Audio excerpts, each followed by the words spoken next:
Bien, on va commencer en attendant que ceux qui sont toujours à l'extérieur de cet amphi reviennent. Ça va les faire venir pour parler de cette quatrième table ronde consacrée donc à la Normandie et la culture. Impossible de dresser évidemment une liste exhaustive des talents, des lieux, des monuments qui ont fait et qui font la Normandie, certainement l'une des terres de culture les plus foisonnantes en France. Aujourd'hui, des écrivains, metteurs en scène, artistes insufflent un vent nouveau, une nouvelle génération fière de ses racines et porte-drapeau d'une Normandie culturelle conquérante. État des lieux de cette Normandie, terre de culture, avec donc, ils sont déjà sur scène, impatients de nous livrer leur témoignage. David Bobet, directeur du Centre dramatique régional de Normandie, bienvenue. Allez-y, prenez place. Et Yveline Rappeau, directrice de La Brèche. La Brèche, c'est un pôle national du cirque qui est à Cherbourg, directrice du cirque-théâtre à Elbeuf. Et pour vous interroger, Jean-Jacques Lerosier, pour une vingtaine de minutes. Merci beaucoup. Nous allons commencer c'est effectivement ce petit échange par un petit quart d'heure avec vous, David Bobet. Merci beaucoup d'être venu. Je sais que votre emploi du temps est particulièrement chargé en ce moment et je vous remercie d'autant plus vivement d'être présent. Vous dirigez le Centre dramatique national. Il a oublié le national de Rouen-Normandie depuis le début 2014. On reviendra vers vous tout à l'heure. Je vous propose de démarrer cet échange avec vous, Yveline Rappeau, parce que quand on a construit la journée, l'architecture de la journée, finalement, vous nous avez intéressés pour deux raisons. Pour trois même, mais la troisième, on ne la dira pas. Les deux raisons principales, c'est que vous allez nous parler d'une chose assez inattendue en Normandie. En tout cas, c'est le cirque, les arts du cirque contemporain, et que vous avez, vous avez cette originalité, c'est de diriger deux structures dans cette Normandie inattendue, celle du cirque. Vous dirigez à la fois La Brèche, le pôle national des arts du cirque à Cherbourg, qui a une dizaine d'années maintenant, et vous dirigez également en Seine-Maritime le cirque-théâtre d'Elbeuf, lieu historique, lieu emblématique. Est-ce que vous pourriez nous présenter rapidement ces deux lieux et puis, la question qui vient immédiatement ensuite, c'est ce mariage qui a eu lieu il y a un an et demi, je ne sais plus exactement. Est-ce que c'est ce que vous imaginiez? Est-ce que c'est encore plus que ce que vous imaginiez? Est-ce que c'est une idée à suivre? Est-ce que cette mutualisation, comment voyez-vous les choses? Donc, déjà, parlez-nous du cirque en Normandie, parce que c'est un peu inattendu. Moi, je ne suis pas un spécialiste non plus, comme de la marine ni de la culture, mais c'est vrai que j'identifie souvent le cirque à Châlons-en-Champagne, au Centre national des arts du cirque, et qu'en fait, ici dans cette salle, je ne suis pas sûr que beaucoup de gens imaginent que la Normandie, là encore, est pionnière dans un domaine inattendu, celui des arts du cirque. Et puis je vous glisse ce mot dès maintenant, Spring. Vous nous parlerez de Spring. Et on dira tout à l'heure à nos auditeurs ce qu'est Spring. Merci d'être avec nous. Merci à vous. Oui, en effet. D'abord, vous avez raison. Cette discipline artistique est encore peu connue parce que c'est une discipline jeune qui a une trentaine d'années, parce qu'on parle de cirque contemporain. Donc ce sont des nouvelles écritures très diversifiées, qu'il est assez difficile d'ailleurs, dont il est assez difficile de saisir les contours esthétiques, tant la variété des formes, des formats, des spectacles est grande. La chance que nous avons en Normandie, c'est d'avoir deux pôles nationaux des arts du cirque. Donc c'est le cas, comme vous l'avez dit, de La Brèche à Cherbourg, mais c'est aussi le cas du cirque-théâtre d'Elbeuf. Tous deux sont des pôles nationaux des arts du cirque. Il y en a 11 en France et nous avons 2 de ces pôles en Normandie. C'est déjà une chance formidable. Mais plus encore, ces 2 pôles ont des missions totalement complémentaires. Et vous avez tout de suite compris la raison pour laquelle, bien sûr, l'idée de les rapprocher m'est venue, puisque celui de Cherbourg, sa mission principale, c'est d'accompagner la création. Donc ça se traduit par l'accueil en résidence toute l'année de très nombreuses compagnies qui viennent élaborer leur spectacle, environ 25 par an, ce qui est très important. Quant au Cirque-Théâtre d'Elbeuf, sa mission principale étant la diffusion. C'est un lieu patrimonial, un formidable lieu patrimonial. C'est un des derniers lieux de ce genre en France. Les exemples, c'est le Cirque d'hiver à Paris. Oui, et celui que vous avez cité, d'ailleurs, c'est une excellente référence, Châlons-en-Champagne, qui est le Centre national des arts du cirque, c'est-à-dire l'école supérieure de formation pour les jeunes circassiens, qui est aussi à l'origine installée dans un des derniers circondures qui a résisté, qui est allé au-delà du 19e, puisque la plupart ont disparu, dont celui de Paris, en effet. Alors, donc, depuis un an, vous co-dirigez les deux structures. Bonne idée? Oui, je crois. Je suis même certaine, effectivement, après une année, que c'était une bonne idée. C'était un pari, en effet, mais une aventure au sens où il n'existe pas de modèle de ce type. Il n'y a pas d'expérience de ce type-là qui a été tentée. Donc, je crois même être la seule à diriger 2 établissements publics. Non seulement unique en Normandie, mais Yveline Rapeau, unique au monde. Oui. Oui, et donc... C'est dommage, on n'a plus Chaunu pour nous faire un dessin. Oui, je préfère ne pas me retourner parce que j'ai vu la première partie de l'après-midi, donc j'aurai la surprise après pour garder le fil de mes idées. Il est parti, je vous rassure. Très bien. Très bien. Oui, donc une expérience inédite. Donc c'est une proposition que j'ai faite et j'ai eu la chance, encore une fois, parce que il y a des choix politiques qui doivent être faits. Nous portons des projets importants, engageants, prometteurs, certes, mais il y a une part d'aventure, en effet, parce que ces modèles-là n'existent pas. Et j'ai eu la chance d'avoir des décideurs qui ont fait confiance. Des élus, on appelle ça des élus. Tout à fait, des élus, l'État et les représentants des collectivités territoriales de ces 2 équipements, puisque comme ce sont des établissements publics, en effet, leurs conseils d'administration sont, les collectivités territoriales et l'État sont partie prenante du destin de ces structures. Voilà. Alors, à Cherbourg, on conçoit, on imagine, on concocte des spectacles avec des artistes et des compagnies en résidence. Et notamment à Elbeuf, on produit ces spectacles. Enfin, vous accueillez 25 000 spectateurs en moyenne à Elbeuf par année. Néanmoins, votre grande aventure de diffusion, c'est ce Festival Spring qui, je dois le dire, est resté jusqu'alors un peu confidentiel quand même. Oui. Parce que la structure initialement portée par la Brèche, d'ailleurs à Cherbourg, la structure était, on va dire, elle l'est toujours d'ailleurs, c'est une petite structure, mais qui développe de grands projets. Il faut expliquer à nos amis ce qu'est Spring. C'est un festival des arts du cirque contemporain qui a lieu au printemps. Le seul également en France, c'est pour ça que vous avez, au-delà d'ailleurs en Europe désormais, de ce type. Donc vous avez eu raison en effet de dire que c'est à tout point de vue, ce que nous entreprenons dans le domaine du cirque contemporain est totalement innovant quant aux formes. Alors cette collaboration, cette plateforme entre les 2 pôles nationaux des arts du cirque, c'est la première chose qu'on vient d'évoquer rapidement, mais un des projets emblématique que porte cette plateforme des 2 pôles cirque, c'est en effet ce festival Spring, dont on va voir pour la première fois en 2017, compte tenu de sa dimension. C'est quand? C'est en mars, avril? C'est en mars. C'est un mois de festival et à l'échelle de la région.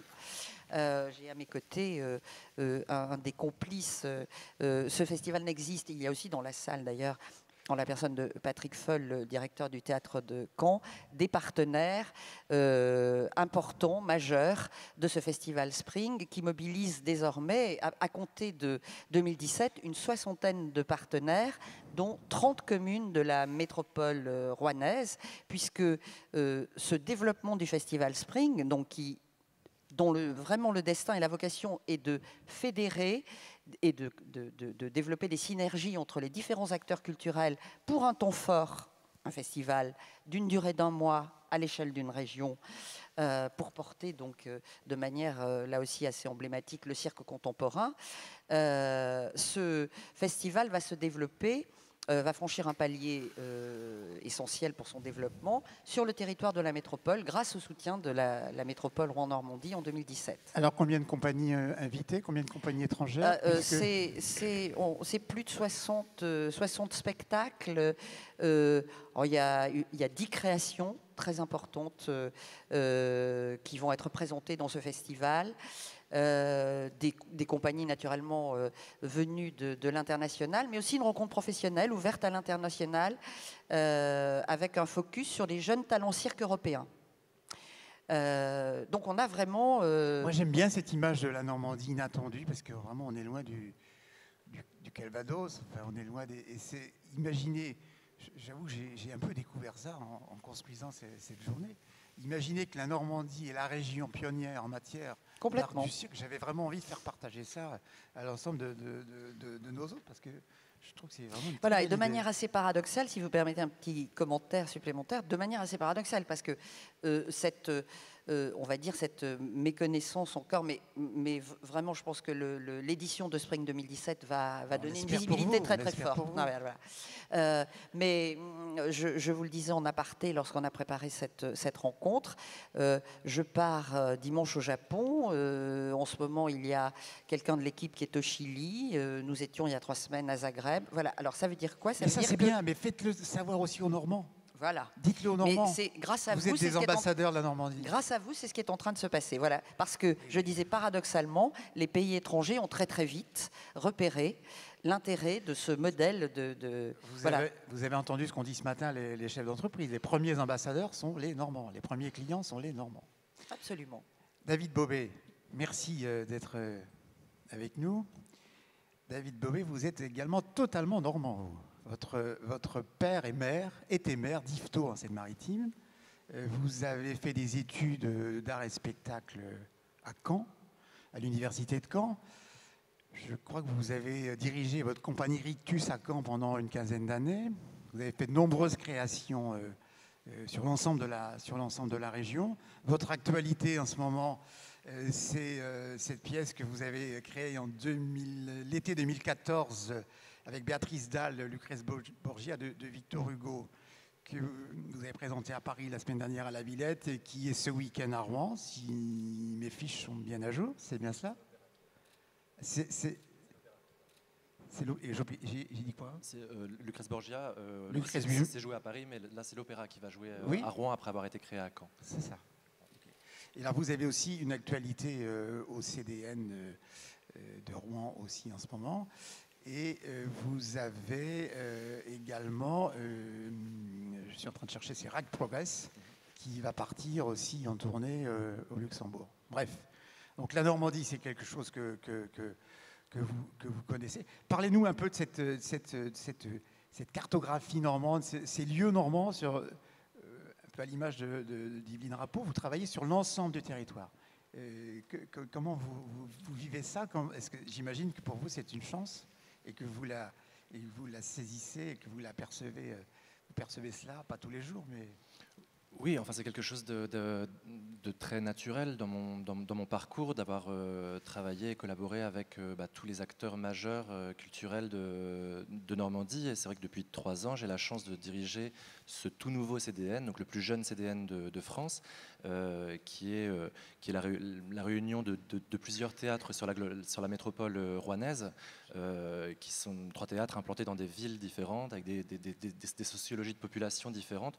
Donc un projet passionnant qui raconte un petit peu mon projet d'établissement, mais aussi une certaine idée de la culture telle qu'elle se crée aujourd'hui et telle qu'elle se crée, j'en ai le sentiment, en Normandie. C'est-à-dire une culture qui est bien plus attachée à l'idée d'un mouvement, d'une circulation, de rencontres, d'aller vers les populations là où elles sont, plutôt que d'être attaché à un bâtiment ou à une chapelle ou à un endroit, un territoire fermé.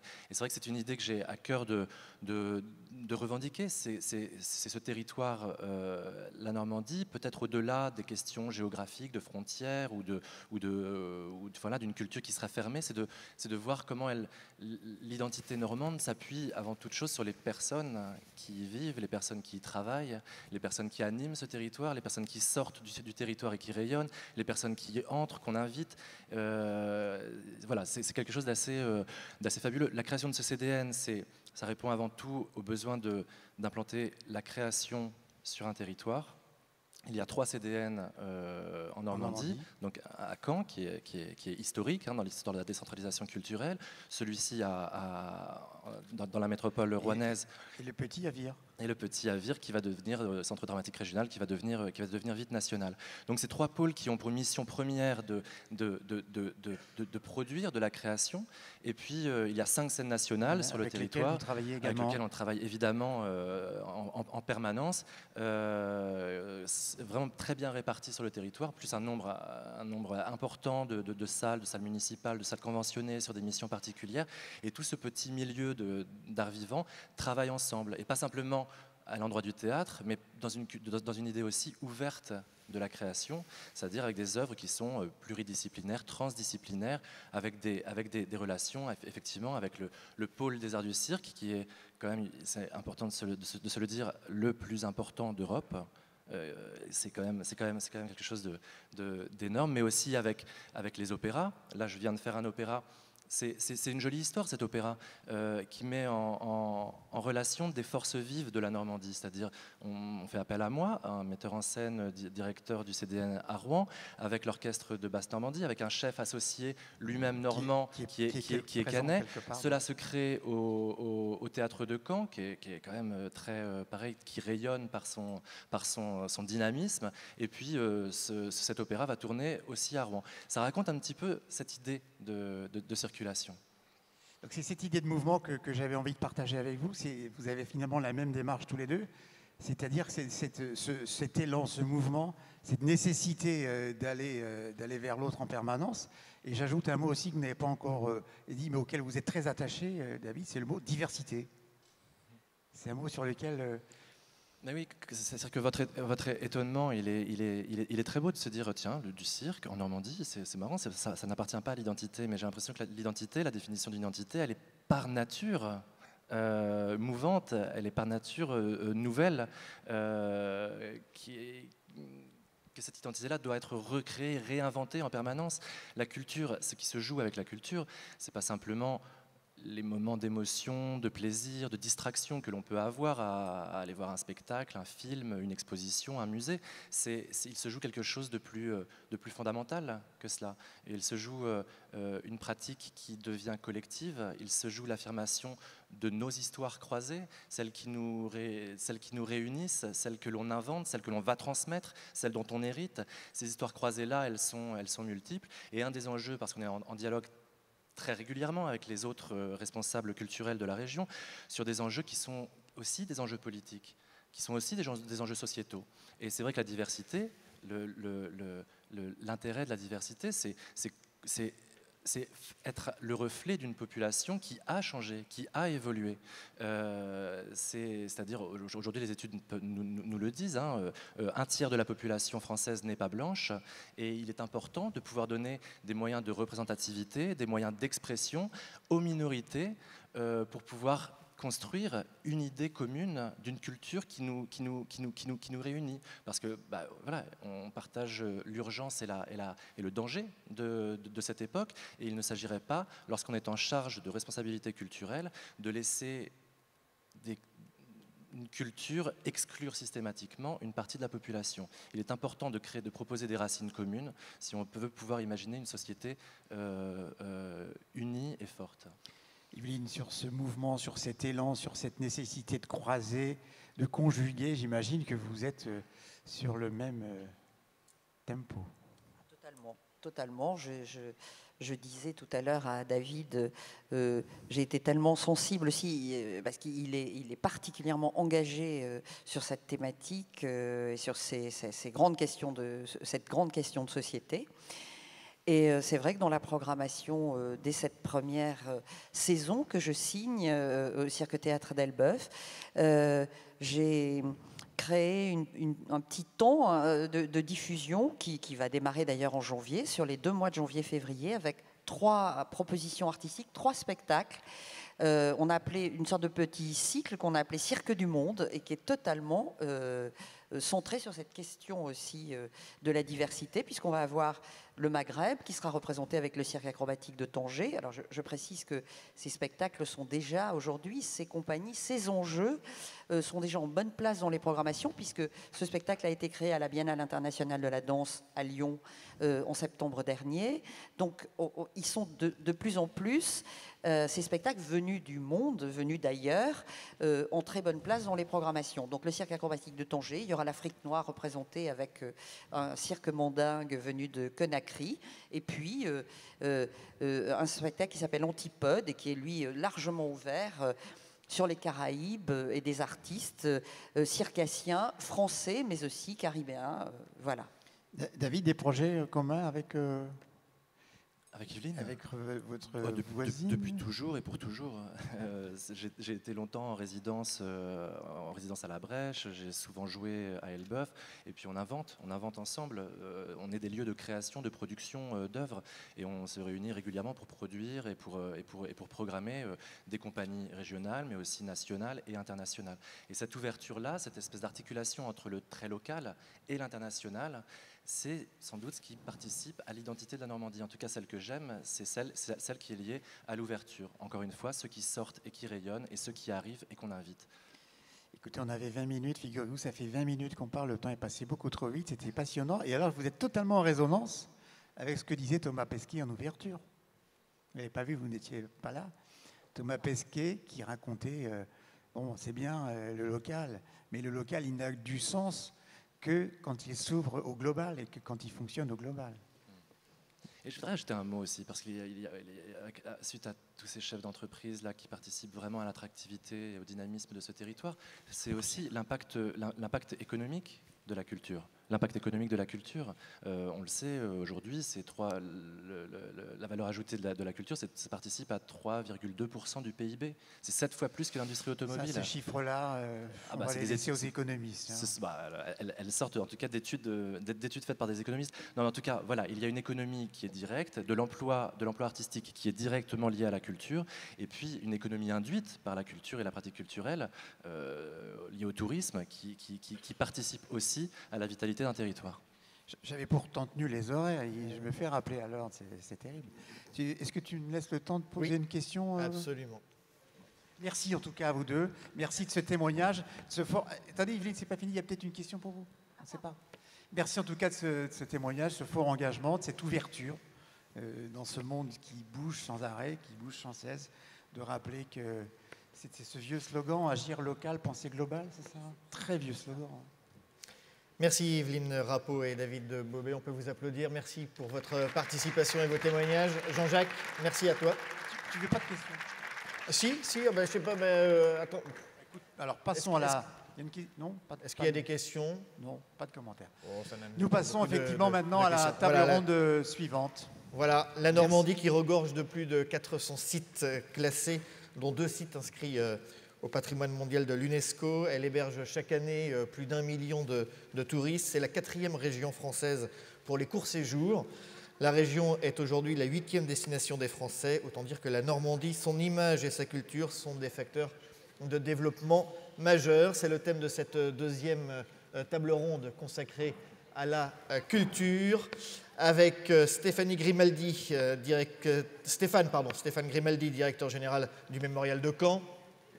Monsieur Grimaldi, je vous invite à nous rejoindre. Jean Blaise, directeur artistique de l'événement Un été au Havre 2017 pour les 500 ans de la fondation du port du Havre. Monsieur Blaise. Voilà. Frédéric Sanchez, président de la métropole Rouen-Normandie, maire du Petit Quevilly. Bienvenue, Monsieur Sanchez, et un modérateur intervenant modérateur, il va se présenter lui-même, Pascal Buléon, directeur de recherche au CNRS et directeur de la Maison de la recherche en sciences humaines à l'Université de Caen. C'est à vous et merci de modérer cette table. Merci à vous. Nous arrivons au terme, quasiment, pas tout à fait au terme, mais dans le dernier temps de discussion, présentation, pour prendre la suite d'une très jolie table ronde que nous venons d'entendre et de faire le lien avec ce qui s'est dit sur d'autres aspects de la culture. Nous n'étions pas consultés avec M. Bobet, mais exactement sur ces dernières phrases, c'est-à-dire sur la culture, sur les grands événements, aussi facteurs de développement. Et donc, avec nous, comme il vient d'être présenté, Stéphane Grimaldi, Frédéric Sanchez et Jean Blaise. Et donc, il m'est donné le privilège à la fois d'animer cette discussion, ce que je fais avec plaisir, et de poser quelques mots sur cette question pour laquelle j'œuvre aux côtés de quelques collègues. De cette Normandie dont nous parlons depuis ce matin, il est parfois oublié, pas pour ceux qui s'y intéressent, mais pour un très large public, que c'est une des grandes régions d'Europe dans la construction d'une culture sur une longue période.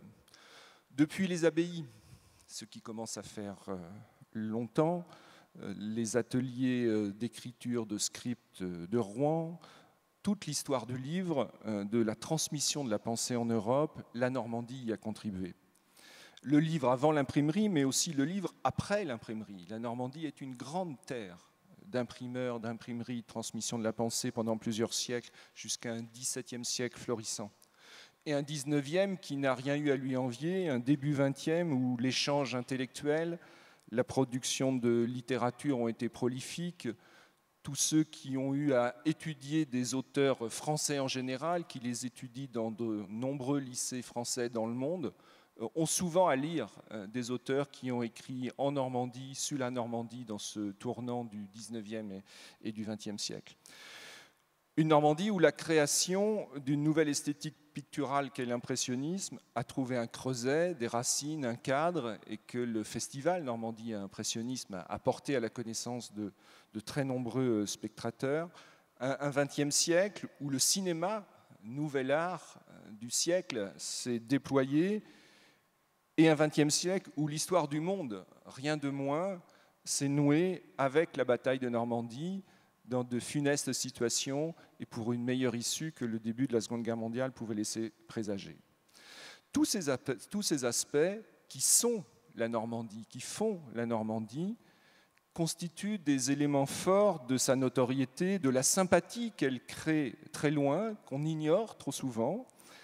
Et aujourd'hui, on l'a vu dans la table ronde qui vient de nous précéder, la culture se crée aussi, elle est façonnée tous les jours. Et je souscris aux propos qui ont été prononcés tout à l'heure. Il contribue constamment à ce modelage d'une identité qui n'est jamais que de l'héritage, qui est toujours une recréation permanente. Et ses meilleurs aspects sont ceux de sa recréation permanente.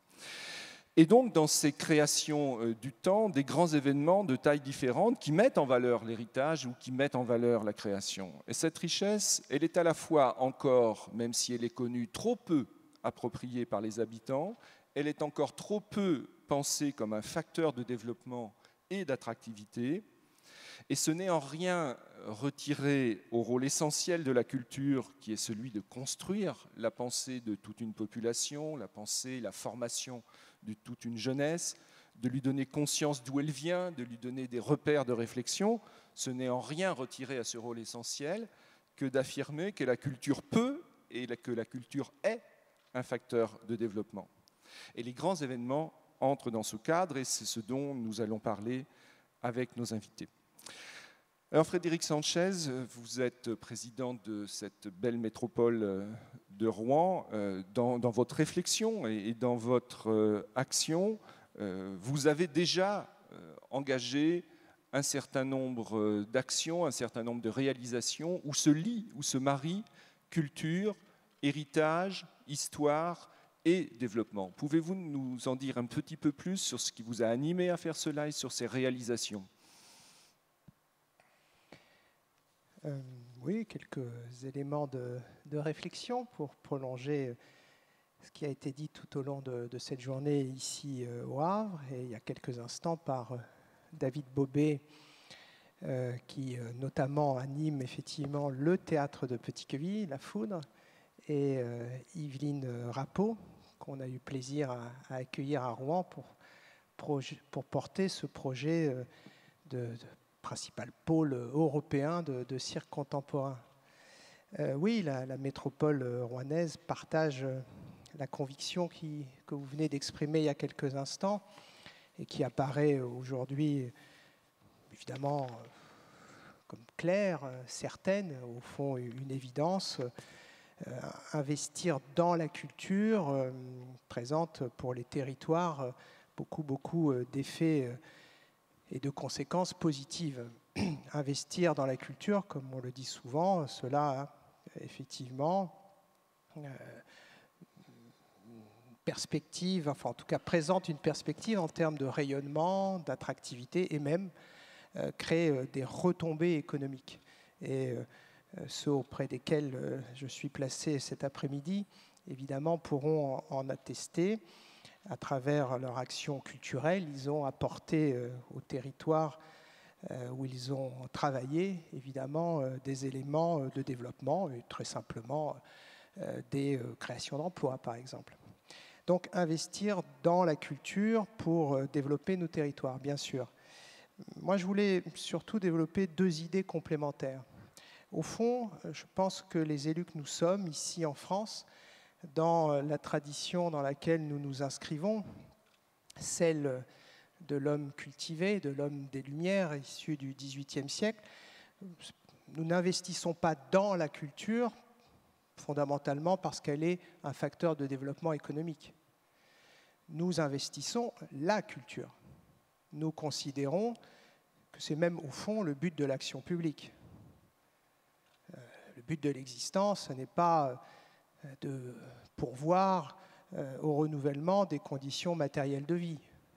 Le but de l'existence, c'est de se cultiver, de mener une vie heureuse dans laquelle l'épanouissement de l'esprit constitue au fond de l'esprit, de la sensibilité, constitue au fond l'horizon de la vie réussie.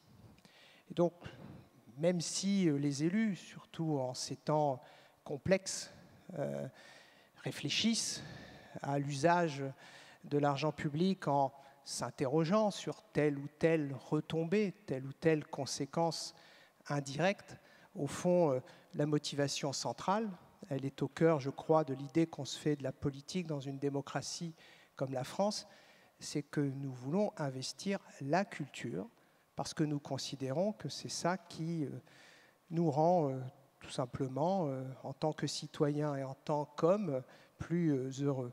Je tenais à cette observation-là parce que toute instrumentalisation de la culture finit toujours par la faire échouer. Et à trop mettre en avant l'idée que nous investissons dans la culture parce qu'elle a d'heureuses retombées en termes de création d'emplois, nous prenons le risque de sa marchandisation et au fond de son échec, puisque évidemment le produit culturel, par définition, n'est pas un produit et ne se vend pas et ne s'achète pas simplement comme un autre objet marchand. Pas pour rien que la France revendique cette fameuse exception culturelle qui vise à faire échapper aux règles du marché justement les productions culturelles. Ça, c'était au fond le cœur de mon observation par rapport au thème. Deuxième observation, et je n'irai pas plus loin sur cette première prise de parole, ce que je viens de décrire est aujourd'hui, au fond, assez lourdement remis en question. Le modèle, avec ses hauts et ses bas depuis les années 60, les maisons de la culture et André Malraux, ce modèle-là est très très contesté aujourd'hui, y compris politiquement, par ceux qui considèrent au fond que l'horizon de la culture, c'est un peu ce qu'a dit David Bobet, en tout cas c'est ce que j'ai entendu, l'horizon de la culture devrait nous conduire à penser notre identité comme une origine et comme un héritage. Ceux qui pensent tout cela, notamment à l'extrême droite de l'échiquier politique, veulent nous faire penser la Normandie, puisque c'est le thème de la journée, à partir d'une vision, je vais dire ça comme ça, je pourrais le dire autrement, extrêmement passéiste de la culture, pour tout dire réactionnaire. Et donc l'enjeu qui est le nôtre, c'est effectivement de penser une culture du XXIe siècle qui ne soit pas dans l'entre-soi, qui embarque le peuple et qui renouvelle la promesse de l'épanouissement humain. Je pense que c'est ça la principale, d'ailleurs, bataille du moment. Dans ce temps inquiet, frileux, moment où la France doute beaucoup d'elle-même, repenser les territoires, la Normandie, la métropole rouennaise, Caen, Le Havre, et toutes ces belles villes et villages de Normandie, j'imagine que ça ne saurait être seulement contempler un magnifique paysage de champs et un superbe littoral. Oui, c'est Thomas Pesquet aussi, puisqu'il était là ce matin, si j'ai bien compris. C'est penser développement humain, c'est penser innovation et création. L'art renouvelle sans cesse son temps en le surmontant, souvent en le mettant à distance de façon critique. Et j'espère qu'on sera capable de cela en Normandie. Hervé Morin le dit souvent, c'est une chance que nous appelions Normandie. Ça peut se révéler être une malchance si on se trompe. Évidemment, Grand Est ou Hauts-de-France, là on sent bien qu'il y a une identité à inventer. Donc ils n'ont pas de doute. Tout est à faire. Nous on s'appelle Normandie. C'est à la fois plus facile et plus difficile. Plus facile parce qu'on voit bien où est l'origine, mais au fond on pourrait se tromper sur ce qui est à construire. Et ce qui est à construire, c'est bien l'avenir. Merci à vous. Nous allons revenir sur les questions fortes que vous posez en débat. Monsieur Jean Blaise, vous êtes directeur artistique de l'événement Un été au Havre 2017 pour les 500 ans de la fondation du port du Havre. Et vous avez en expérience une forte, belle, visible expérience d'action autour de la culture et du territoire à Nantes. Et donc, comment voyez-vous, à la fois en termes de projet, donc parlez-nous s'il vous plaît un petit peu de ce projet qui va se dérouler sous nos yeux dans l'année qui s'ouvre dans cette ville du Havre, et comment voyez-vous cette articulation entre projet culturel vivant et développement du territoire? Ça peut être très très long, hein, mais alors on va essayer d'être court. court. Mais je commencerai par votre deuxième question. C'est vrai que pendant nos belles années d'après Malraux, on a pensé la culture comme quelque chose qui devait être créé, diffusé, montré au plus grand nombre. Et Malraux a inventé les maisons de la culture, qui était une très belle idée. Je crois qu'on a aussi, après toutes les batailles dont vous avez parlé, une bataille à mener qui est celle de l'ouverture des lieux de culture. Les maisons de la culture est une très belle idée, mais on est arrivé peut-être non pas à une impasse, parce qu'il suffit de les ouvrir pour pouvoir aller au-delà, mais on se rend compte qu'aujourd'hui, ces lieux de culture magnifiques, que le monde entier peut nous envier, attirent à peu près 10% de la population quand on est très optimiste. Bon. Donc aujourd'hui, il faut se demander comment ce dispositif incomparable, extraordinaire, peut restituer, peut profiter à tout le monde. Et je pense que tout en préservant ces lieux culturels extrêmement forts, il faut véritablement les ouvrir. Il faut que les artistes qui y travaillent, il faut que les acteurs culturels qui y travaillent ouvrent leurs portes et fassent le contraire de ce que nous avons essayé de faire depuis plus de 25 ans. Nous avons essayé de faire rentrer tout le monde dans ces maisons. Alors nous avions des actions très fortes avec des publics captifs. Quand j'ai commencé, moi ça fait très longtemps, c'était les comités d'entreprise, c'était des associations, c'était évidemment les écoles, et on faisait rentrer ces publics-là quasiment de force dans nos maisons. Aujourd'hui, je crois qu'il faut essayer de faire le contraire, c'est-à-dire faire en sorte que les artistes qui travaillent dans ces maisons aillent aussi à l'extérieur, investissent l'espace public, le lieu où la culture est accessible à tout le monde, j'ai envie de dire, de fait. Quand on fait des installations d'artistes sur la place publique à Nantes, on est très controversé hein, beaucoup de polémiques, beaucoup de gens viennent nous voir, et là, on est dehors, donc ils peuvent venir nous voir, ils peuvent venir nous parler, ils viennent nous dire, mais qu'est-ce que ça veut dire si c'est Salar? Bah, vous connaissez le discours, hein, mon fils peut le faire, c'est avec l'argent du contribuable, avec notre argent. On s'expose à cette polémique, bien évidemment, mais on l'accepte. On l'accepte et on a là des médiateurs qui viennent expliquer pourquoi on fait ça, hein, qui font véritablement de la pédagogie. Donc je crois beaucoup à l'investissement effectivement de l'espace public. Et je répondrai à votre première question. Hein.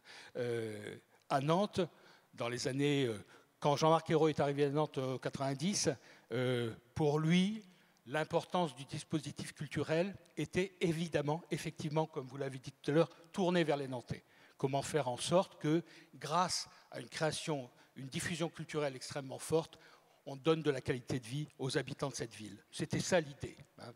Et même quand on faisait des événements qui dépassaient nos frontières. Hein. Bon. Et puis, dans les années 2000, quand on a créé les machines sur l'île de Nantes, quand on a rouvert le château des Ducs de Bretagne en grand musée d'histoire, quand on a créé la Biennale d'art contemporain estuaire sur les bords de la Loire, on a vu là que ce dispositif que nous étions en train d'achever intéressait aussi des gens de l'extérieur à notre ville. Parce que les artistes que nous invitions dépassaient nos frontières et parce que les artistes qui avaient vécu à Nantes avaient vécu dans un milieu tellement favorable qu'eux aussi étaient devenus de grands artistes, de bons artistes. Et on s'est aperçu qu'un tourisme culturel était en train de naître dans notre ville, clairement. On n'avait plus seulement les touristes qui venaient visiter la cathédrale, le faible patrimoine que nous avons à Nantes, on avait aussi des amateurs de culture qui venaient nous voir pour ça. Et à partir de là, Jean-Marc Ayrault a décidé en 2009 de créer une structure, de me confier une structure qui allie à la fois des grands sites culturels et touristiques de la ville et en même temps l'Office du tourisme. C'était une première en France. C'était une manière d'avouer clairement, d'une façon très volontariste, que la culture pouvait aussi créer une économie. Bon, on n'a rien inventé. Hein, on l'a vu avec de grandes réalisations dans le monde. Le Guggenheim de Bilbao, c'est un objet culturel extrêmement fort, extrêmement puissant, qui a transformé la ville, qui a généré une économie dans cette ville qui la dépasse quasiment aujourd'hui. Donc on a des exemples. Bon, mais là, on est parti de ce que nous savions faire, de ce que nous pouvions faire, et on a créé cette structure qui s'appelle le Voyage à Nantes, qui s'appuie aussi sur un événement et pas seulement le dispositif culturel de la ville, parce qu'il faut toujours un événement pour créer du buzz et pour faire de la communication, bon, et qui, chaque année, enregistre une progression du tourisme dans notre ville, parce que Nantes est devenue une des villes culturelles françaises qui compte aujourd'hui. Et donc on va, avec un été au Havre, alors voilà, j'allais vous relancer sur ce point. Un été au Havre, cela va être quoi justement pour le développement de la ville? Vous le voyez comment? Je crois que quand Édouard Philippe m'a demandé de m'intéresser à son projet, il est venu à Nantes d'abord, il a vu ce que nous faisions à Nantes, et son idée rejoignait ce que je sais un peu faire. Bon, c'est comment, grâce à l'intervention de créateurs, on va dire, pas seulement d'artistes, parce qu'il peut y avoir des designers, il peut y avoir des architectes dans le coup. Comment, grâce à ces créateurs, on excite une ville, hein, on la réveille d'une certaine façon, on réveille son patrimoine, bon, et on la montre d'une certaine façon, on l'interprète. Bon. Et cette façon que peuvent avoir les artistes d'interpréter un territoire, d'interpréter une ville, bien évidemment, crée un événement, crée du désir, hein, crée de l'envie, une forme d'attractivité qui doit faire en sorte que ceux de l'extérieur s'intéressent à nous. Bon. Et je pense que l'attractivité a un double effet. Peut avoir un effet sur l'événement, pendant l'événement. Ce sera 4 mois d'événement de fin mai à début octobre, où on espère voir des touristes qui viendront pour voir le dispositif culturel que nous mettons en place. Mais on espère aussi faire en sorte que l'image de la ville évolue et qu'on ait envie de venir s'installer au Havre, qu'on ait envie de venir étudier au Havre. Voilà le double effet de l'attractivité que peut créer un événement comme celui-là. Merci Jean Blaise. Stéphane Grimaldi, vous dirigez donc le mémorial, vous en êtes le directeur général, vous avez engagé depuis longtemps de fortes relations dans le monde, sur différents continents. Je me souviens d'actions avec New York, vous avez des relations avec beaucoup d'endroits en Europe. Pouvez-vous nous décrire comment vous articulez cette mission de porter un témoignage, de porter un message, d'être un lieu de débat, à la fois dans le local et dans cette relation au monde de manière large, mais dans ces lieux précis que je nommais, New York et d'autres terrains en Europe. J'aimerais que vous puissiez nous en donner quelques exemples. Et quelle légitimité, au bout du compte, la Normandie et donc le mémorial comme objet puissant à Caen, en Normandie, quelle légitimité sur des questions qui appartiennent au monde avons-nous à porter une réflexion et à construire une culture, une part de culture qui est somme toute internationale? Bon, je crois qu'il faut partir d'abord du modèle économique que le créateur du mémorial, le fondateur du mémorial avait voulu poser, M. Jean-Marie Giraud. Il avait, et ça rejoint un peu les propos précédents, c'est-à-dire qu'il avait d'emblée, en 88, posé l'idée que la dimension économique, touristique, pour faire simple, du mémorial devait jouer et fonctionner. Et donc il a fait porter ce musée, parce que c'est un musée de France même, il a fait porter ce musée de France par une société d'économie mixte. Ce qui est un modèle en France assez, à ma connaissance, plutôt inédit.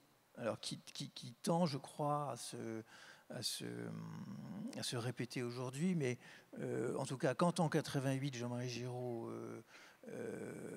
inaugure ce mémorial avec François Mitterrand, avec une société d'économie mixte, c'est à l'époque authentiquement révolutionnaire.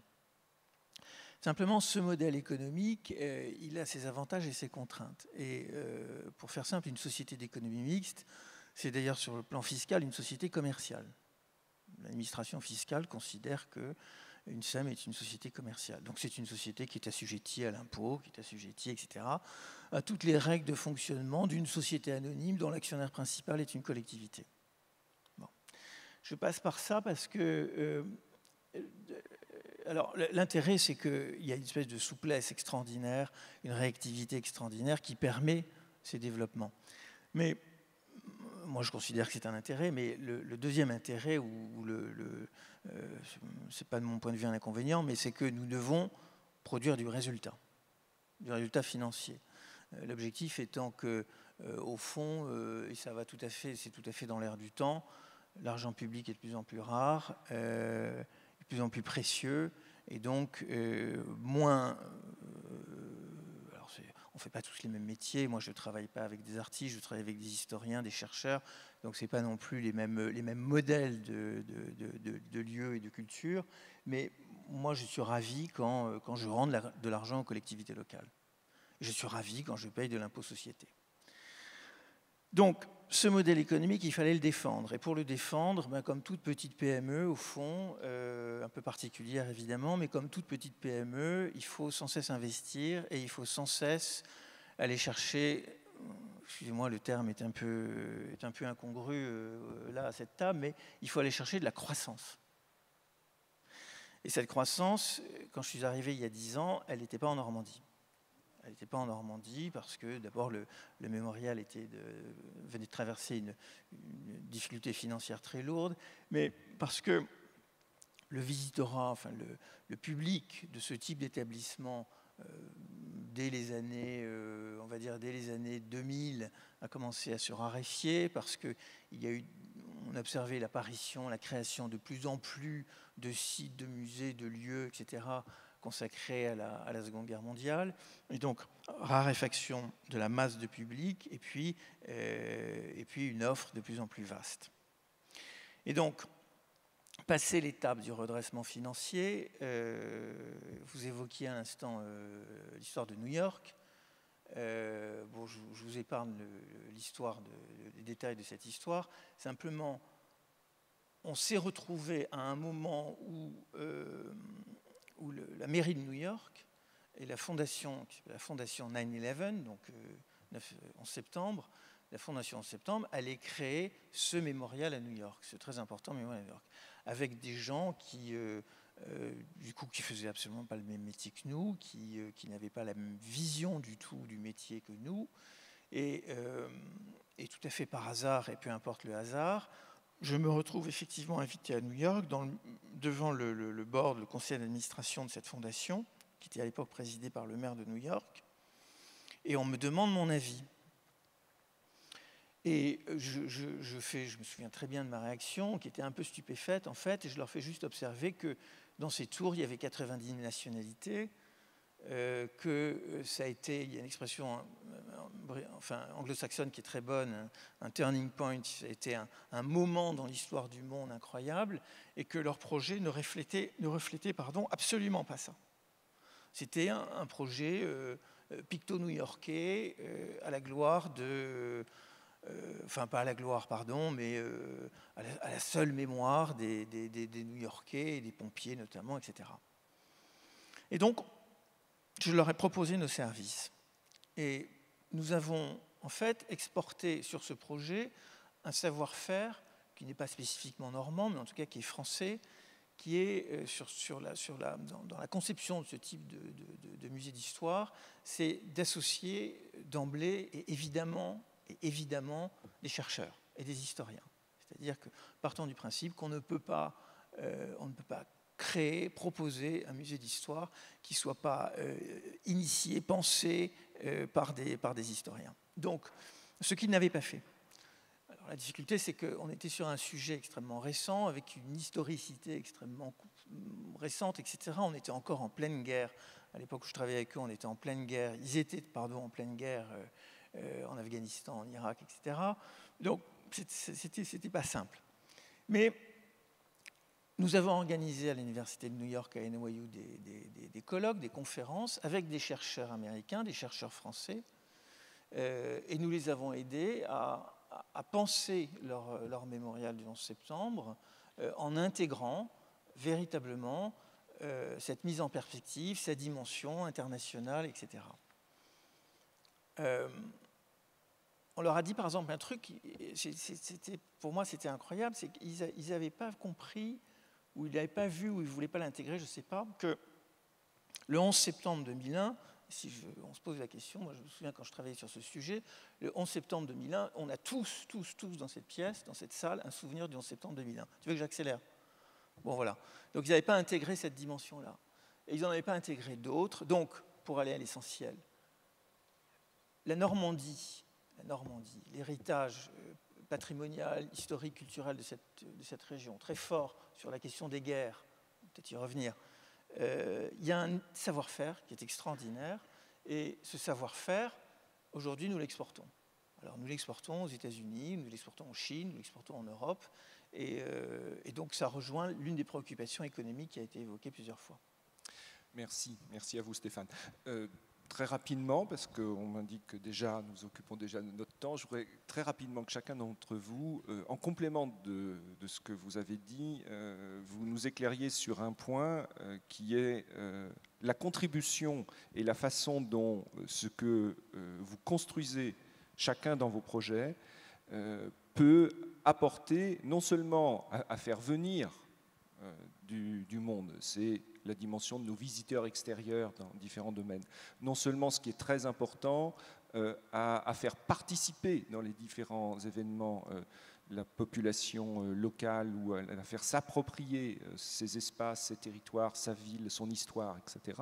Mais contribuer à attirer ceux qui viennent pour travailler avec les acteurs normands, en particulier ceux qui ont une relation économique quelconque avec chacun des territoires, là en l'occurrence Rouen, Le Havre et Caen. Comment vous mixez ce que vous faites là et puis les actions, Monsieur le Président, pour vous en poste, et comment vous, Monsieur Blaise et Monsieur Grimaldi, vous pouvez y contribuer, comment vous apportez votre pierre à quelque chose qui est souvent un appétit de nos visiteurs économiques étrangers. Ils ont envie aussi. La France, pour eux, c'est certes leur interlocuteur, mais c'est aussi la culture ou des représentations. Comment vous articulez ça?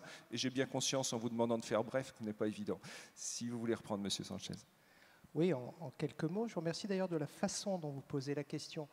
Il n'y a pas très très longtemps, un responsable politique éminent me reprochait d'avoir confié une initiative assez originale à un artiste qui n'était pas normand. Un artiste étranger, en l'occurrence Yadegars Azizi, à travers le panorama XXL, ce trompe-l'œil monumental à 360 degrés que nous avons installé en bord de Seine, une initiative qui, en Allemagne, depuis 10 ans, a dépassé les 5 millions de visiteurs, quelque chose qui prend beaucoup d'ampleur et qui est intéressant parce qu'on a à la fois un art du passé inventé par des Français à la fin du XVIIIe siècle et puis cet art revisité à l'ère du numérique. Et tout ça pour illustrer exactement le sens de votre question. La Normandie qu'on souhaite doit être évidemment sur le plan de la culture, comme dans les autres domaines, accueillante, ouverte, comme disait David Bobet tout à l'heure. Sinon, je pense qu'on raterait à la fois notre héritage. Normandie, sont des ports, c'est le rapport à la mer, c'est l'ouverture sur l'océan de la France et de l'Europe.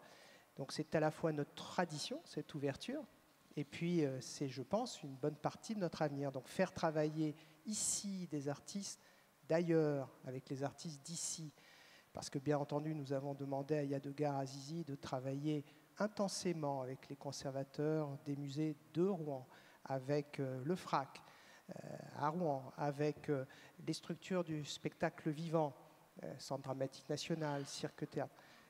Tout cela doit créer une synergie locale, alimentée évidemment par le vent de la créativité qui souffle aussi dans le monde. Le monde n'est pas qu'un danger, et nous avons de magnifiques atouts et nous devons les mobiliser au bénéfice de nos développements. Donc nous portons évidemment, mais comme les collègues du Havre et de Caen, en lien avec tous les autres territoires, beaucoup d'ambitions culturelles pour que nos populations s'épanouissent. Et à travers cela, effectivement, de toute façon, qu'une économie créative se développe. Sans cette intelligence collective, de toute façon, même nos start-up n'innoveront pas. Merci. Monsieur Blaise, en quelques mots, s'il vous plaît. Oui, je pense, enfin, je vais aligner quelques clichés, mais je pense que toutes les villes ont une âme, ont une identité, ont un esprit.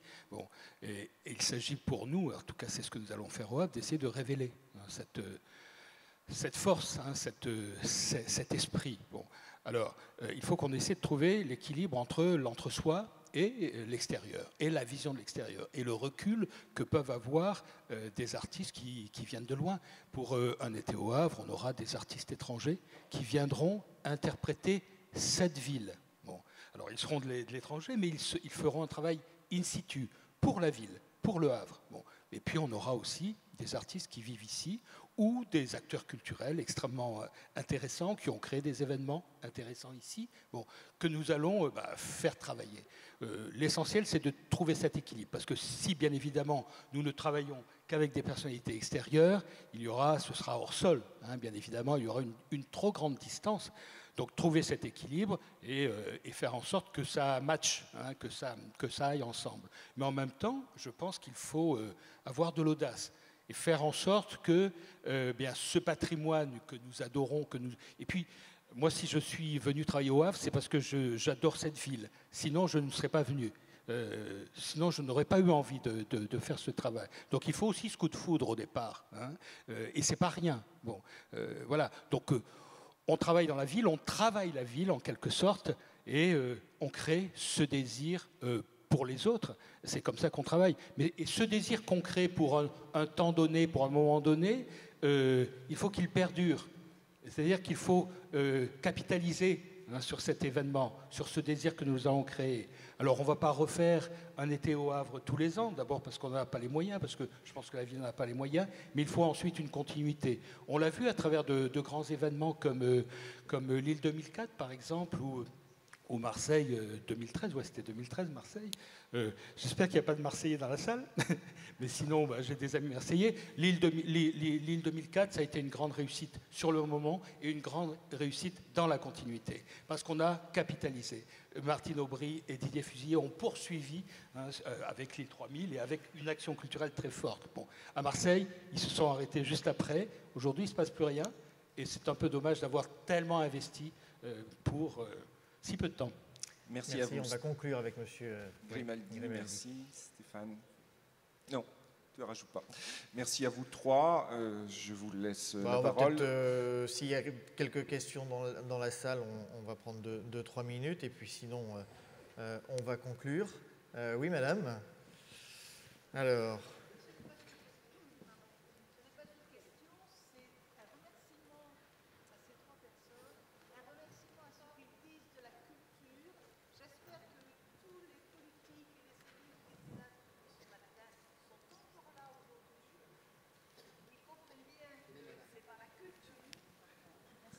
D'accord, donc remerciements à ces trois personnes. Oui. C'est par la culture que l'on peut progresser, parce que toute la journée, on a beaucoup parlé économie, on a parlé de plein de choses très importantes, mais c'est la culture qui nous rend humains, et c'est la culture qui nous permet d'échapper à la barbarie. Et dans la période terrible que l'on vit, sans culture, on retourne à la barbarie. Merci, voilà, madame, pour cette remarque qui, je pense, sera appréciée par nos trois intervenants que je remercie.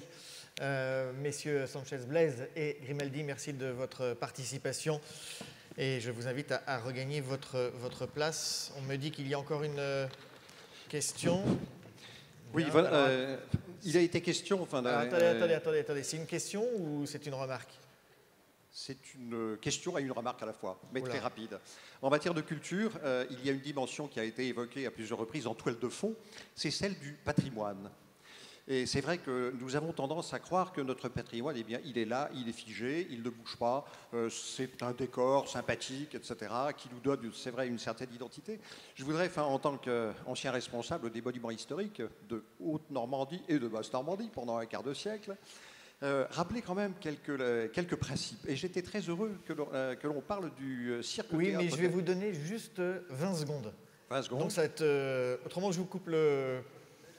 Non, on est obligé de tenir les temps, parce qu'autrement... Tenez les temps. Écoutez, simplement pour dire que le patrimoine, il se construit année après année. Qu'est-ce que le patrimoine, finalement? Ce sont des objets inertes sur lesquels la population porte un regard et décide quel est patrimoine. C'est ce qui s'est passé avec, par exemple, le patrimoine du Havre. Qui regardait avec intérêt le patrimoine du Havre il y a 30 ans? Nous avons essayé, nous, à la culture, de faire changer ce regard d'une manière très modeste, et nous ne savions pas que nous allions aboutir à ce résultat national. Très rapidement, uniquement, le cirque-théâtre d'Elbeuf, quelle belle réussite. Là aussi, action patrimoniale au départ, et qui débouche sur une activité, sur une action culturelle du meilleur niveau, et ça, c'est une très grande satisfaction pour les responsables patrimoniaux auxquels je me suis associé. Merci, monsieur, et merci pour cette synthèse. Voilà, on va conclure avec monsieur Pascal, merci. Merci à toi. Monsieur Morin, je vous invite à venir nous rejoindre pour la clôture de ces assises. Hervé Morin, le président du Conseil régional de Normandie. Voilà, on vous a installé 2 micros.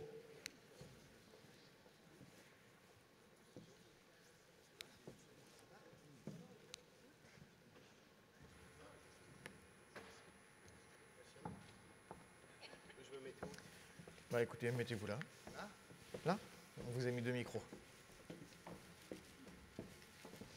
Bien, mesdames et messieurs, dans cette salle impressionnante, j'ai malheureusement pas pu assister à tous les débats étant avant au Césaire, le Conseil économique et social régional. Simplement, j'ai écouté la table ronde culture à l'instant avec Stéphane Grimaldi, Jean Blaise et Frédéric Sanchez. Et je voudrais partir d'une phrase de Jean Blaise en vérité. Quand Jean Blaise dit « il faut exciter la ville » en évoquant le 500e anniversaire de la ville du Havre, la question pour la région est à peu près la même. Et quand on évoquait, et quand je lisais l'édito de François-Xavier Lefranc, en disant « cette région, on l'aime » lorsqu'on a lancé la stratégie d'attractivité à l'Opéra de Rouen, j'ai dit d'abord c'est une histoire d'amour, cette question. La question de l'attractivité, du rayonnement, de la construction de la région, de son dynamisme, c'est d'abord une question d'amour. C'est-à-dire que si on aime notre région, si on sait le faire partager, si on en parle avec les mêmes mots, avec la même passion, avec la même volonté d'être optimiste, parce que derrière cette question, il y a aussi une question d'optimisme. Dans un pays qui cultive son pessimisme et son défaitisme, il y a, à travers la construction d'une région, d'une dynamique régionale, il y a aussi une question qui est celle d'être optimiste, de penser que le positionnement géographique, les atouts énormes, qu'ils soient patrimoniaux, comme l'évoquait à l'instant monsieur, ou économiques, comme j'imagine ce matin, ou culturels, comme j'imagine l'évoquait David Bobet tout à l'heure, tout cela, ça mérite d'être partagé avec passion. C'est ça d'abord la question, de porter la Normandie, de porter notre région, d'établir une dynamique et d'être fier de notre région. Et donc, pour tous les acteurs politiques, mais j'allais dire tous les acteurs du champ collectif et pas seulement politique, la question, elle est d'abord celle-là. Et c'est pour ça que lorsqu'on évoque le rayonnement d'une région, son attractivité, l'énergie qu'on peut essayer d'y mettre, on évoque souvent les questions d'investissement matériel. Et je pense que tout d'abord, ça passe par l'investissement immatériel, intellectuel, culturel. C'est d'abord là où se situe pour moi le cœur du sujet. On pourra toujours avoir des trains qui sont à l'heure, c'est important. On pourra essayer d'avoir une desserte aéroportuaire meilleure que celle qu'on a, c'est pas difficile, quoique ça doit l'être en vérité. On pourra avoir un axe Seine avec un port du Havre qui n'a pas simplement 4% de son fret qui passe par le rail. Mais d'abord et avant tout, pour tous les acteurs que nous sommes, la question, dès lors qu'on estime que c'est une histoire de passion, d'affection, d'amour, elle est d'abord immatérielle. Et moi, j'aime l'idée que, à travers les actions qu'on peut mener tous ensemble, quelle que soit notre obédience politique, on se préoccupe d'abord de la question intellectuelle et immatérielle. Et pour moi, si on doit investir beaucoup, alors c'est pas facile dans les temps qui courent parce que la ressource budgétaire est rare, on doit porter notre énergie sur l'université, sur la recherche, à travers l'université, comment on arrive à bâtir une université de Normandie. Je sais que c'est compliqué à concevoir et pourtant, si on veut faire en sorte que notre région apparaisse, elle doit apparaître à travers son enseignement supérieur et sa recherche. On a des structures de recherche de premier plan. Le président de la République était il y a quelques semaines pour une inauguration au Ganil. Il est quand même assez fascinant de savoir qu'il y a des milliers de chercheurs du monde entier qui viennent dans ces centres de recherche, mais qu'au bout du compte, en Normandie, j'allais dire, ça ne se sait pas. Et donc on doit faire porter l'effort sur l'université, sur la recherche, sur des laboratoires d'excellence qui, par une signature commune, sont capables de nous faire émerger dans les classements internationaux. Ça passe par la culture et ça passe par l'événementiel. J'aimerais que, au-delà des manifestations culturelles qui sont portées par les grandes agglomérations, nous ayons un moment événementiel et culturel régional qui nous permettent de parler de la région avant, pendant et après, et qui soit un facteur de fierté et un facteur d'attractivité. Ce que disait Jean Blaise sur la ville de Nantes est tellement juste. Et on voit bien d'ailleurs à quel point quand on a un patron d'une ville ou d'une agglomération qui est inspiré, à quel point les choses peuvent évoluer dans le bon sens. Et quand, au contraire, on est dans le conformisme, les villes évoluent moins. Il y a quand même des différences absolument majeures. Et donc, on a ce champ de l'immatériel, de l'intellectuel et du culturel qui doit être une priorité régionale autant que les investissements et des infrastructures matérielles dont on parle souvent. Même si Frédéric disait ça peut être, c'est une chance, mais ça peut être aussi un handicap, je reste intimement convaincu que de s'appeler Normandie, Frédéric, c'est quand même plus facile que quand on s'appelle Grand Est. Va bâtir une marque quand tu t'appelles Grand Est, et d'ailleurs, qu'est-ce qu'ont fait les Alsaciens? Ils ont bâti une marque autour du mot Alsace. Et donc on a besoin absolument on a à bâtir une stratégie en faisant renaître l'identité normande qui a été mise à mal par la division de la Normandie, faire renaître la fierté d'être normand comme on a la fierté d'être breton, grâce à cette appartenance commune autour de fondations qui sont des fondations historiques. Et on a besoin de faire en sorte qu'à partir de ces éléments-là, on projette la Normandie. Et quand je vais avec des chefs d'entreprise en Iran, comme la semaine dernière, ou en Russie il y a quelques semaines, chacun à sa façon, on doit être en capacité d'être des ambassadeurs de la région. Et si Philippe Augier, dans le cadre de sa stratégie d'attractivité, a bâti les ambassadeurs de Normandie, il y a plus de 1000 Normands qui ont accepté de devenir des ambassadeurs, c'est parce qu'on conçoit bien que notre région est finalement assez facile à vendre. Allez devenir ambassadeur de Grand Est. Allez essayer d'être ambassadeur de Hauts-de-France. C'est compliqué. Et donc, on a là non seulement des atouts liés à notre positionnement géographique, à notre histoire, à notre culture dont parlait Pascal Buléon tout à l'heure, mais on a une région qui est sur ses bases historiques et qui a encore une renommée. Je ne suis pas convaincu qu'on soit la deuxième région la plus connue au monde, comme on le dit trop facilement. C'est peut-être vrai du monde occidental. Ça doit l'être beaucoup moins quand on parle à l'échelle de la planète qui devient de plus en plus, orientée vers l'océan Indien et l'océan Pacifique.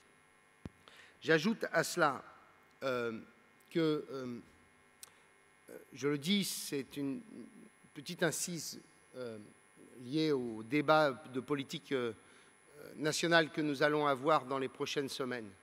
Il y a au moins une chose dont je suis convaincu, c'est que une partie de la renaissance du pays ou du retour du dynamisme du pays passe bien entendu par des politiques nationales, chacun les siennes, mais elle passe au moins autant par des politiques territoriales. Et que très clairement, la renaissance du pays, le renouveau du pays passe aussi par la renaissance des territoires et par des territoires à qui on donne l'autonomie nécessaire pour pouvoir bâtir ces politiques. En vérité, là où il y a encore un peu de mobilité, là où encore il y a un peu de flexibilité, là où il y a encore une capacité d'initiative relativement facile à construire, ce sont dans les politiques territoriales.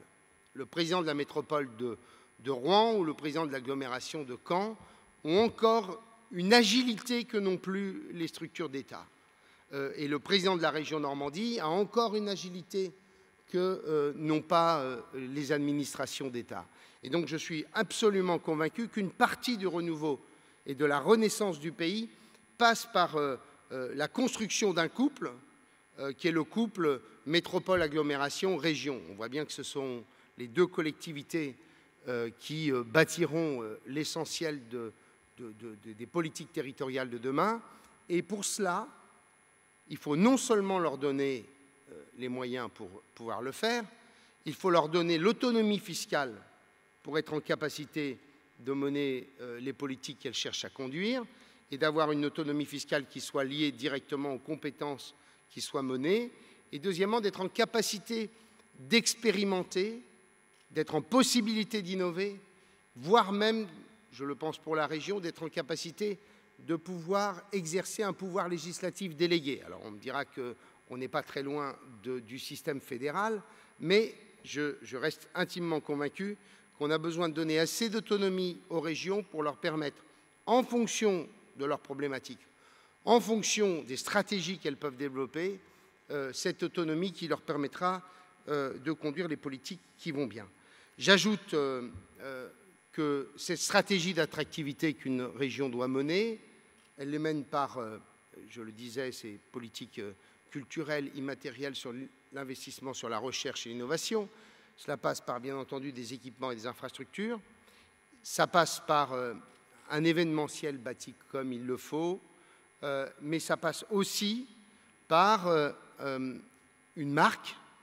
C'est le boulot qu'est en train de mener Philippe Augier dans le cadre de sa mission d'attractivité. L'agence d'attractivité régionale sera au Havre, quand elle sera installée. Nous sommes en train de travailler, de recruter le futur patron de cette agence. Mais cette marque Normandie, elle doit être déclinée par chacun des acteurs. Cette marque Normandie, c'est un écosystème de marques qui n'est pas l'écrasement d'une marque au détriment des autres, de la marque Caen-la-Mer ou de la marque Rouen Métropole, mais au contraire, elles doivent se nourrir mutuellement et elles doivent être partagées par l'ensemble des acteurs, qu'ils soient du champ de l'économie, mais aussi du champ du tourisme, qui est un des champs de l'économie, mais aussi du champ de la culture, du champ du sport, du champ du patrimoine. Et donc on doit avoir un écosystème de marques qui permet de bâtir une partie du rayonnement et de l'attractivité de la région. Et puis on a aussi besoin de porter la région à travers le monde. J'évoquais la question des ambassadeurs, mais elle doit être aussi portée, cette politique d'attractivité, par un certain nombre d'instruments. Et parmi ces instruments, nous allons essayer de faire en sorte que nous développions l'équivalent de ce qu'ont fait les Italiens à partir de Milan, qui a été Eat Italy. Je ne sais pas si vous connaissez cela. Ce sont des grands stores dans lesquels on y est à la fois un bistrot, un lieu de partage, une épicerie, un lieu où se situe la promotion touristique de la région, où on peut y venir y passer une soirée, où il y a des événements culturels qui sont des événements culturels liés aux acteurs culturels du pays. Et donc on doit très clairement bâtir ces grands stores qui sont dans les grandes capitales du monde. Il y en aura bientôt un, par exemple, à Paris pour Eat Italy. Je suis allé en voir un dans une des grandes capitales de la planète. Ce sont de véritables facteurs de rayonnement. Ça doit être porté par un acteur privé dans lequel la région construit un cahier des charges permettant en effet de porter la Normandie à travers le monde. Je termine simplement par une chose qui me paraît essentielle. C'est que dans cette histoire d'attractivité et de rayonnement de la Normandie, d'une part, tout le monde constate que la division de la Normandie a été une erreur historique quand elle a été décidée au milieu des années 50. Elle n'aurait jamais dû être divisée. Deuxièmement, on constate que ceux qui expliquaient que la réunification de la Normandie était quelque chose de compliqué parce qu'il y avait une espèce de rivalité ancestrale entre Caen et Rouen, que la question de la capitale serait une question qui empêchait la réunification de la Normandie. On constate que tout ça est aujourd'hui purement et simplement idiot quand on évoque encore la question de savoir où doit être la capitale. Moi, je ne sais plus si elle est à Caen ou à Rouen. Ce que je sais, c'est qu'elle est autant à Caen et à Rouen, même si le siège administratif est à Caen.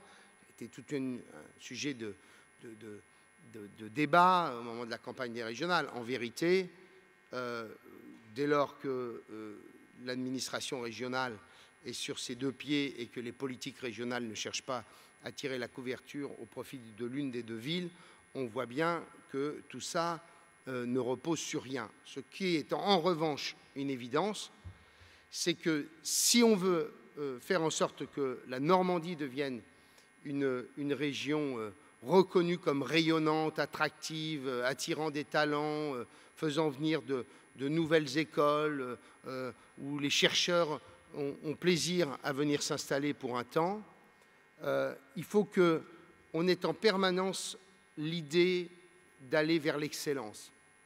Ça me paraît capital. Bien, j'allais presque vous dire, ça ne sert à rien de mener des politiques sur des sujets où on n'est pas bon. Là où on doit investir au maximum, c'est là où on est déjà bon et à chaque fois avoir l'ambition d'être au sommet, de rayonner au maximum. Je prends volontairement un exemple qui est l'Opéra de Rouen, parce que j'ai le patron de l'agglomération de Rouen en face de moi. L'Opéra de Rouen, on y met les deux collectivités confondues, combien? 10 millions, 11 millions d'euros peut-être en tout. Nous, on en met 7,5 rien que pour la région. Bien. Est-ce que nous avons là un équipement culturel majeur, auquel les collectivités y mettent beaucoup d'argent? Est-ce qu'on a suffisamment valorisé cet outil pour en faire un facteur de rayonnement? Est-ce que, en clair, quand on parle d'art lyrique en France, est-ce qu'on cite naturellement l'Opéra de Rouen? Je ne crois pas, sans vouloir fâcher personne. Je pense qu'il y a, sur un sujet comme celui-ci, on a un outil majeur qui est bon. Eh bien, ce qu'il faut, c'est essayer de faire en sorte de l'amener vers l'excellence. Et donc, à chaque fois qu'on a un trésor, à chaque fois qu'on a une pépite, il faut la cultiver, d'où les champions cachés en économie, d'où le fait de travailler sur un certain nombre de secteurs d'excellence et de filières d'excellence dans la région, d'où le fait de vouloir bâtir des politiques en matière touristique sur quelques équipements majeurs, et d'où le fait que sur la culture, là où on a des champs dans lesquels on peut atteindre l'excellence et les facteurs de rayonnement, il faut y aller. Et donc mon intention, c'est à chaque fois, au titre de la région, de faire en sorte que là où on a un élément participant au rayonnement, ou pouvant participer au rayonnement de la région, eh bien on le cultive et on fasse en sorte qu'on puisse atteindre le meilleur. Je pense que l'ambition qu'on doit avoir tous ensemble, c'est en quelque sorte d'atteindre le meilleur sur chaque sujet pour faire en sorte qu'au bout du compte, la Normandie soit reconnue comme une terre d'excellence et une terre de cocagne. Je vous remercie.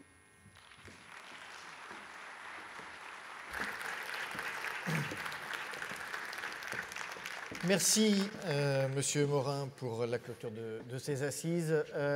On va terminer par quelques mots, par d'abord les remerciements d'usage, mes remerciements sincères des partenaires, à commencer d'abord par le centre de congrès. J'ai demandé juste à Pascal Hermite de nous rejoindre. C'est la directrice de ce centre de congrès du Havre, qui nous a ouvert les bras et gentiment accueillis dans des conditions qui n'étaient pas faciles, puisque, vous le savez, c'est la première fois que le centre de congrès accueille du public. Les murs, la peinture des murs n'est pas encore sèche. Ça marche. Donc, merci Pascal. L'inauguration de ce centre de congrès? L'inauguration, c'est lundi. Donc, je voulais juste vous dire 2 petits mots. D'abord, je voulais vous dire merci à tous d'être venus. Merci d'avoir peut-être accepté les petites imperfections que vous avez pu découvrir aujourd'hui. Quand je dis merci à tous, je dis aussi merci beaucoup à l'organisateur qui a souhaité venir et qui est venu en pionnier, puisque on a passé quelques jours et quelques heures un petit peu intenses ces derniers temps.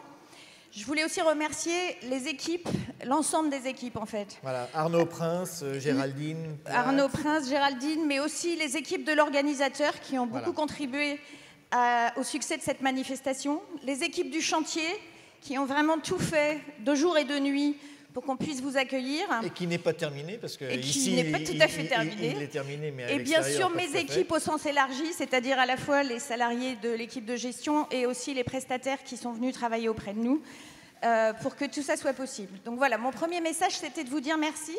Mon deuxième message, c'est de vous dire à très bientôt, puisque dans le carré des docks au global, on peut faire à la fois des conférences, maintenant vous le savez.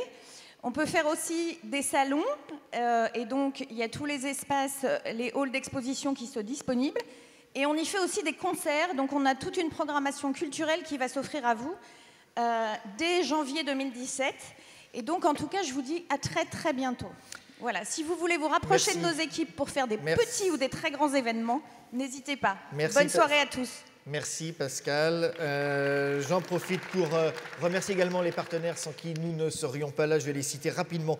Région Normandie, la ville du Havre, l'agglomération du Havre, la Caisse des dépôts, les CMN, la Schéma, Hauts-de-Seine Normandie, les médecins libéraux, Isigny Sainte-Mère, le Crédit Agricole Normandie et Normandie Seine, ainsi que la filiale Unexo, la Chambre de commerce et d'industrie Seine-Estuaire, KPMG, Aropa, les ports normands associés, l'IDAC et Normandie Normandie, Fraîcheur Mer, et puis nos partenaires médias, France 3 Normandie et France Bleu Normandie, ainsi que le Marin, dont je vous rappelle que le Marin organise en novembre 2017, le 21 et le 22 novembre 2017, les assises de l'économie de la mer. Voilà, j'en ai terminé. Merci également à Arnaud Guérin. Vous avez peut-être vu les photos en rentrant. Arnaud est un photographe absolument bourré de talent. C'est un Normand. Et il a publié un livre qui s'appelle L'œil du Viking chez Orep Éditions. Donc c'est une bonne idée de cadeau de Noël. Et enfin, dernier remerciement à Emmanuel Chenu, dessinateur et caricaturiste de Ouest France, à toutes les équipes techniques du Centre de Congrès et de Ouest France qui ont fait un travail absolument phénoménal pour vous accueillir dans des conditions comme que vous avez connues aujourd'hui. Merci. Merci à vous, évidemment, d'avoir participé, d'avoir suivi ces débats fort intéressants sur ces assises de la Normandie qui, je l'espère, auront une deuxième édition en 2017. Mais voilà, on vous en dira plus dans quelques mois. Voilà, merci à vous. Bon retour dans vos contrées respectives normandes, pour la plupart, j'imagine.